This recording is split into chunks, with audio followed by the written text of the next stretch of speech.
Issan et Si Mohamed, question 2. En premier, posons le contexte. En URSS, après la révolution d'octobre 1917, une guerre civile éclate entre les bolcheviks rouges et leurs opposants les blancs. Les bolcheviks l'emportent et Lénine fonde l'URSS en 1922.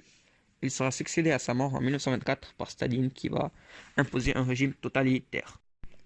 En 1930, une crise économique mondiale va favoriser la montée en puissance des partis extrémistes, notamment en Allemagne, avec la montée puissante du nazisme avec Hitler à sa tête. Notre développement va se baser sur 3 points. Premier point, imposition du régime. En URSS, après la mort de Lénine en 1924, Staline va progressivement monter au pouvoir de l'URSS.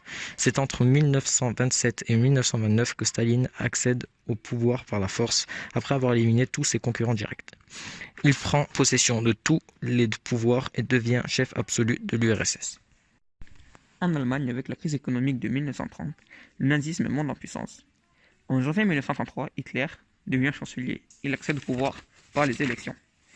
Hitler réussira à accéder facilement au pouvoir en se présentant comme le héros de l'Allemagne. C'est à partir de ce moment qu'il va commencer à mobiliser les esprits. Deuxième point, mobilisation des esprits.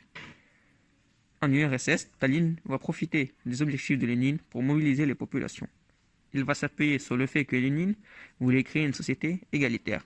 Il va s'appuyer sur la collectivisation des terres et les kolkhozes. Pour montrer l'égalité entre les peuples, il va essayer de dissimuler la vérité au peuple, car en effet Staline va imposer aux populations russes un culte de la personnalité. Des affiches de propagande mettant en valeur Staline, etc. Mais pour les personnes refusant d'entrer au kolkhoze, le pire leur sera promis. En Allemagne, la mobilisation des esprits imposée par Hitler est énorme. En effet, Hitler va commencer par embrigader la population par une intense propagande, comme vu dans le film L'ami retrouvé avec des défilés devant les écoles, etc. Des posters sont omniprésents, comme la scène de Gertrude à la gare, ou encore les drapeaux allemands sont remplacés par les drapeaux nazis. Hitler va aussi, contrairement à Staline, mobiliser tout type de population, surtout les jeunes hommes. Il va créer la Hitlerjugend, qui est une école qui forme les jeunes à vivre avec le nazisme et à se battre. Enfin, il y aura la censure de la presse, de la radio et de la télévision. On entend en boucle des infos nazis et la télé qui passe se concentre exclusivement sur le nazisme. Enfin, Hitler va procéder à de nombreux discours qui vont aider les Allemands à adhérer au nazisme, comme avec Konrad, qui n'était pas partisan du nazisme à la base et qui, avec le discours d'Hitler à Munich, a changé d'avis. Troisième point, les violences. En URSS, pour revenir à ce qu'on disait tout à l'heure sur les personnes qui refusaient d'entrer au kolkhoze, ces personnes subiront la suppression de tous leurs biens et seront arrêtées par une police qui les enverra en Sibérie pour travailler dans les goulags, camps de travail pour les opposants de Staline.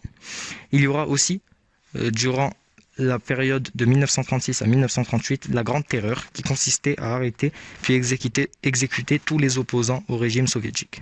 Durant cette période, il y a eu plus de 2 millions d'arrestations pour 700 000 exécutions.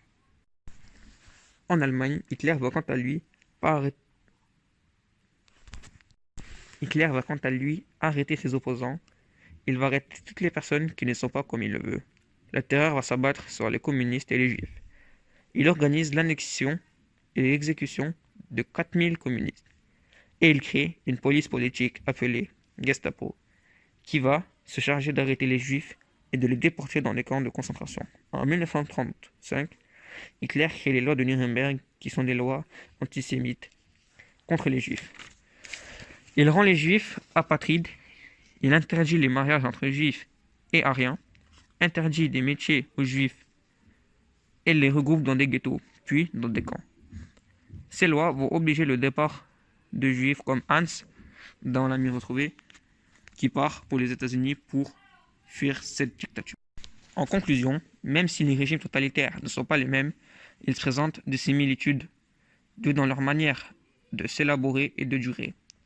Ils présentent un chef unique avec un parti unique qui mobilise son peuple et tue ses opposants, notamment avec des génocides meurtriers et sanglants. Ces deux régimes auront une grande page de l'histoire et continuent même aujourd'hui d'exister dans les cours d'histoire.